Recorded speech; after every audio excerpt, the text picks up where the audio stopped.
bumigat ka na naman, kaya gusto mong mag-no rice. Tara, lutuin natin yung paborito mong gulay. Kuha ka ng bawang, sibuyas, karot, maliit na patatas na atakihin ka sa mahal. Lagyan natin ng kamote, wag lang magiging kamote. Bumawi ka sa singkamas, bagyo beans, kinchay, repolyo, at syweting may lihiya at sariwang lettuce. Lagyan natin ng tokwa at konting pork. Pakuluan mo na yung pork sa kalahating basong tubig, lagyan mo ng asin. Pag tuyo na, lagyan mo mantika, iprito mo ng bahagya, parang ganito. Tapos, alisin mo muna sa kawali, prito mo yung tokwa, wag mong tutustahin, then set aside. Bawasan mo mantika, gisa ng konting bawang, sibuyas, ihalo ang baboy, kamote, ang patatas na pagkamahal-mahal, karot, singkamas at tokwa. Haluin mo rin maigi, timplahan mo na rin ng asin at paminta. Kulayan mo ng konti gamit ang atsuete na binabad sa mainit na tubig, konti lang at baka magkulay kaldereta.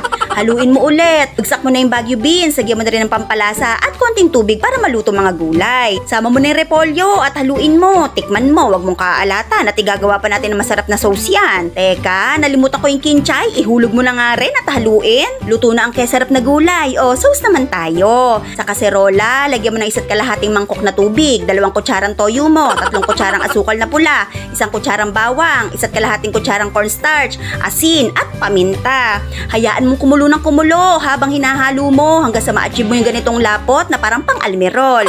Ayan, ready na ang sauce. Bili ka ng wrapper, choosy, gusto ng medyo special, o di dahil sinisipag ka, kuha ka ng 2 itlog, haluin mo, 1 kalahating cup ng fresh milk, kulang sa budget, tubig na lang. Budbura mo ng konting asin, 2 tablespoon ng cooking oil, haluin mo maigi. 1 cup ng all-purpose flour, dahan-dahan ng lagay habang hinahalo. Tapos na, salain mo at iluluto na natin sa non-stick pan. Wala kang non-stick o pareho tayo, tsaga tayo dito. Sa low fire, magpainit ng kawali, lagyan mo ng very light na cooking oil. Tapos, magbuhos ka ng konting mixture, gantuhin mo. After 1 minute, pag di na tumutulo, luto na yan, edi ahon mo na. Balutin na natin, latag mo yung wrapper, lettuce at yung nilutong gulay. Tapos, irolyo mo ng ganire at itabi. O yung isang wrapper naman, lettuce ulit, gulay at irolyo mo. Ayan, o lagyan mo na ng masarap na sauce, bawang, durog na mani. At ito na ang lumpiang sariwa ni Nanay. Para sa complete recipe, pause!